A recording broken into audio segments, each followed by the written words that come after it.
Hi everybody, Trudy here, One Grounded Angel. I'm doing an angel card reading for you this week for the 2nd of December to the 8th of December 2019. So I'll start shuffling the cards and we'll see what comes up. So, two cards jump up straight away. Always annoying. So the first card, I'll start with this one, release. It's about letting go. How perfect. We always need to let go of what we need in order to reach for more. And this is a time of year when we're starting to think about what we want to bring into our lives.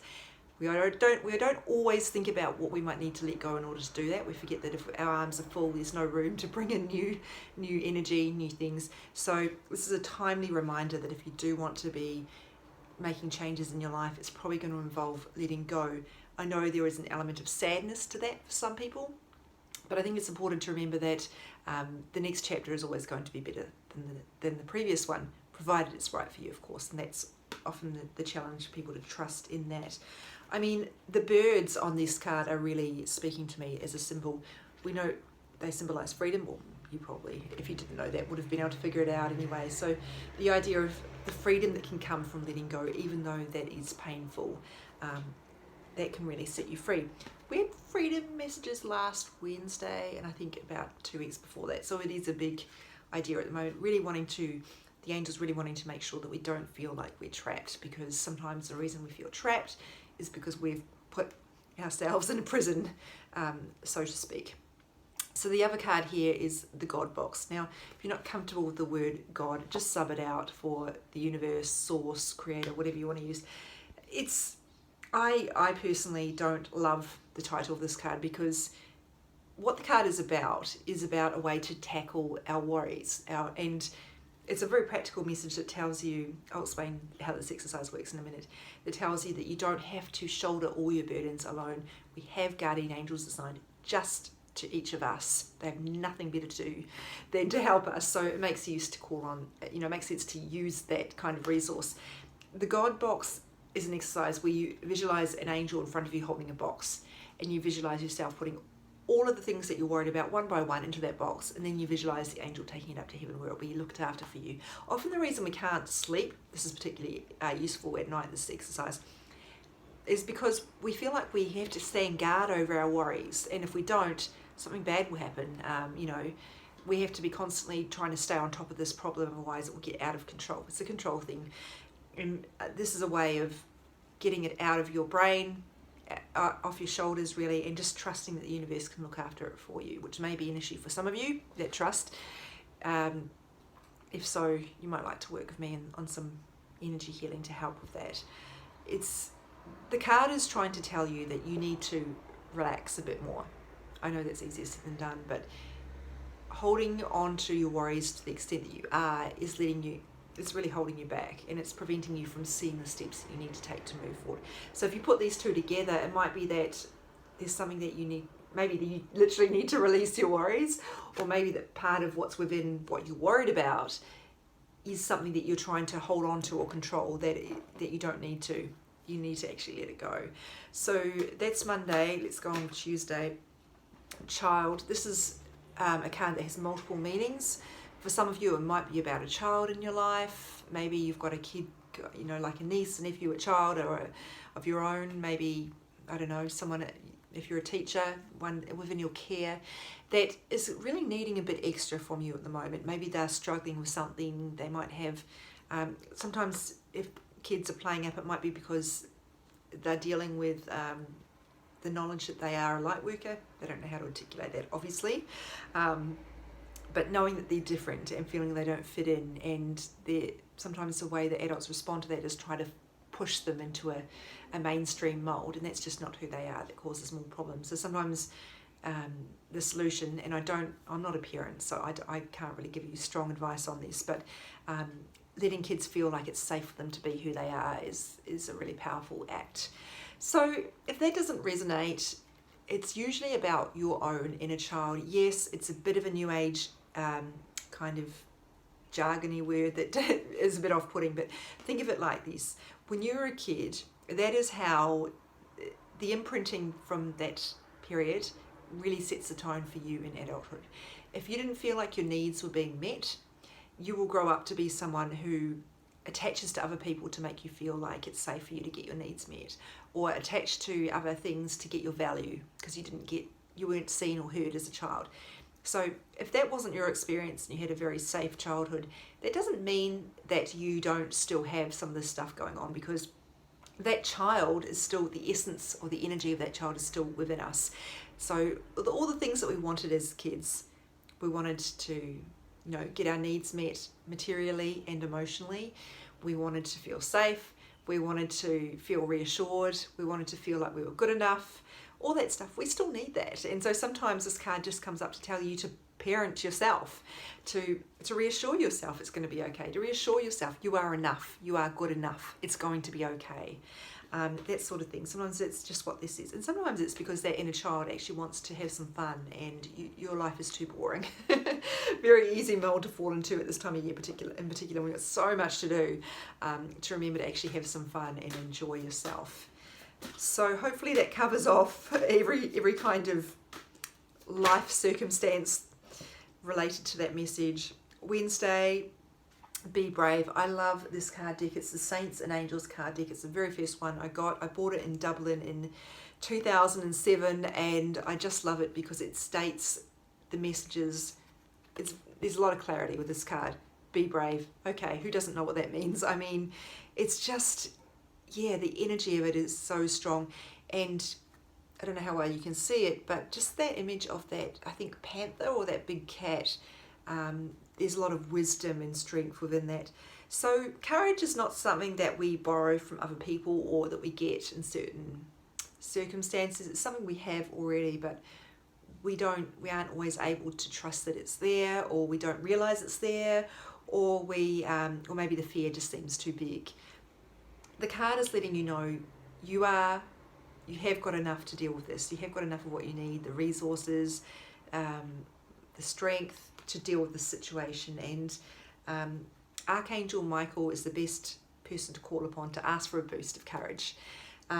Michael's available to all of us. So above our guardian angels who are assigned to us personally, there is a realm of archangels. Michael is one of them, and they're available to all of us all at the same time, and you can talk to them for anything, even minor. So be brave is really just letting you know that you can do this, basically.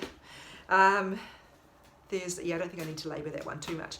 Thursday, actually, I don't feel this card deck is right. Let's go with this one.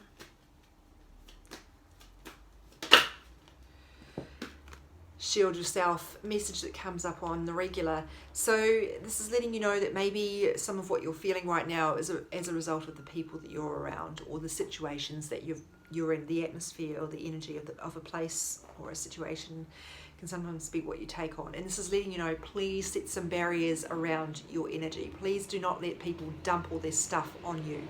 Please do not feel like you have to spend time with toxic people and that it's an act of kindness. It's not. It doesn't help them, it just enables them, and it certainly doesn't help you.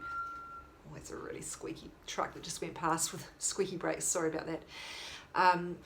In a way, that was quite symbolic, really. That's that irritation or that cringiness factor that comes in with a sound like that is quite representative of what you might feel when you're around someone who's just complaining all the time, has a victim mentality, wants to blame everybody else for their problems, wants to whinge about the world, is determined to see the worst possible case or the worst possible outcome, or be cynical. All those things are really toxic, and I'm not saying we don't all do those once in a while, but I'm talking about a regular pattern here, and that's when it's toxic, and you need to protect yourself from that. So please don't feel you have to spend time with someone because you have a history with them, or because it's the nice thing to do. I did post an article about toxic relationships on my Facebook page last week, which you might find helpful to look back at. Shield your energy. So from a spiritual perspective, all you need to do, it's very simple. I do this every morning as part of my morning meditation or my ritual. Ask Archangel Michael to put me in a protective layer of pure white energy. And I kind of visualize like a bubble around me. to protect me. And it doesn't mean you're not still going to feel annoyed at people or, feel what's going on with people, but you're not going to take it on board. You're not going to come home at the end of the day and feel completely drained because you've got the weight of the world on top of you, the weight of things that aren't actually anything to do with you. And people talk about being an empath in different ways, and some people talk about it as if I feel everything that everybody else is feeling, therefore it is a curse that I just have to deal with. And it's not. If you're an empath, and I would imagine if you're watching this you probably are, you still have to protect yourself. You are not destined to always feel what everybody's feeling, and you're certainly not destined to be responsible for their feelings in any way. So it is a wonderful thing to be an empath. It's not a curse, and it also is something that you have to take charge of. You have to protect yourself. You don't, if you are going, it's good to feel empathy for people. You want to make sure that you can feel empathy but not take their stuff on board. The example I always give is, if you go to see a therapist or a counsellor, you want them to feel empathy for what you're going through. You don't want them to burst into tears and just fall apart because they can't handle the gravity of what you're dealing with or what you're talking about. So empathy, but not making someone else's stuff your stuff. It's about having a healthy degree of distance. Hopefully that explains it. Friday. Divine passion. I don't quite know how to say this goddess's name. I think it's she's a Hawaiian goddess associated with volcanoes, which is obviously quite evocative of Hawaii. And passion is often thought of in terms of a volcano, in terms of something that might erupt. And this is letting you know that if you try to stuff down what you're passionate about, it will explode. Just like when you try to pretend that you're okay with something you're not. Eventually that resentment starts to build up until you go nuclear on someone. So that's not healthy. It's much better to have a healthy degree of passionate feelings in our lives and not try to think we have to be a robot to get through the world. What are you actually passionate about that you're not indulging right now? Is it that you're passionate about an activity that you're just not doing? If so, that's a relatively easy fix. If it's passion in terms of an emotion that you're trying to stuff down, maybe you're really resentful about something and you're just too hard, sweep it under the carpet. If you're, that's certainly something that older generations have a habit of doing, particularly women, because they were never given space to express how they feel and ought to feel that they had a right to their feelings. This is warning you that, I don't mean in a sinister way in terms of a warning, I just mean as like a, by the way, things will explode if you don't deal with them. And even though it's uncomfortable to confront the way we feel, if we don't do it, it's much, much worse later on. It's a bit like when you've got a secret. It feels like it's easier just to ignore it for now, but if you don't, the longer you don't tell the person that thing they really need to know, the harder it gets and the more likely they are to be, angry at you later on down the track. Anyway, from passion to peace for Saturday. That's quite an awkward transition here, but you might like to marry those two cards in terms of thinking you can get peace after you've actually dealt with what you're refusing to deal with, because the weight of carrying around a secret or something that you need, an unmet need, is huge.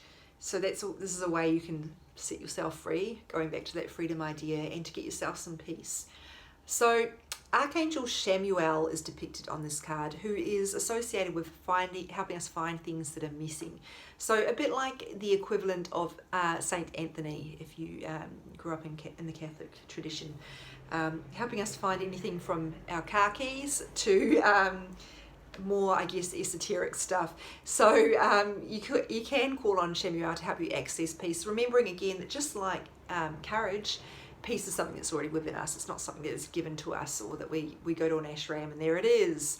We already have it. We just need to be willing to dig underneath those layers of stress and resentment or whatever's going on there to actually access it. Normally it's more about a stress situation in terms of life circumstances, or a mode of I have to keep busy in order to have value, or I have to keep busy in order to look like it's success, so I don't want to stop and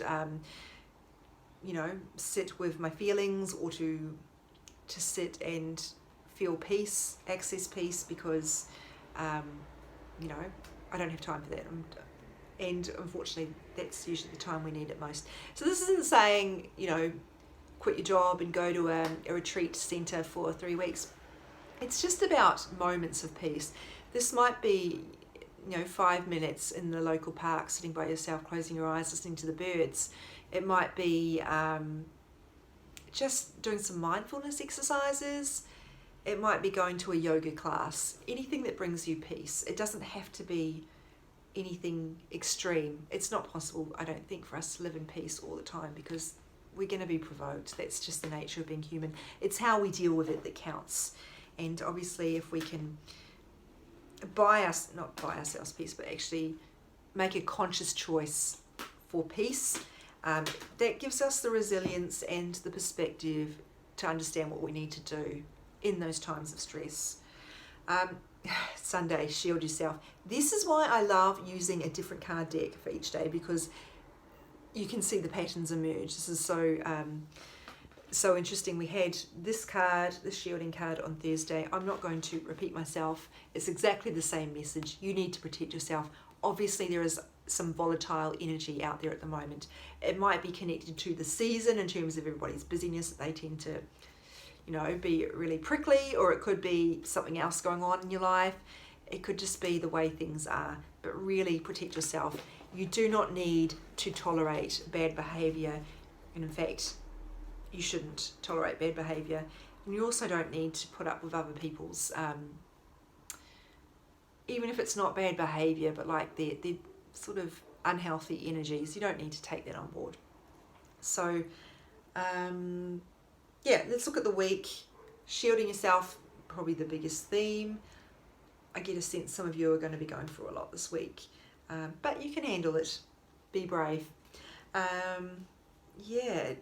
Particularly with that, dropped a card, passion message as well. I do get a sense there's a lot of fiery stuff going on at the moment. But the cards are very similar in the way they're telling us to let go, to, seek out peace. I think I better leave it there. Thanks to everybody for watching. These will be on my social media. My Instagram is @OneGroundedAngel. My Facebook page is called One Grounded Angel. And you can find me if you would like to book a personal card reading or some energy healing sessions. You can do that via my website, and that is www.onegroundedangel.com. Just head to the bookings form there, and also there's a tab called How I Work, which gives you a little bit more information about what I do in my sessions and how they are structured. Also, information about pricing is there as well. In case you didn't know, I work with people all around the world. You do not have to be here in Australia to work with me. In fact, very few people are. Most of my people are around the world. Thank you very much, everybody. Have a terrific week.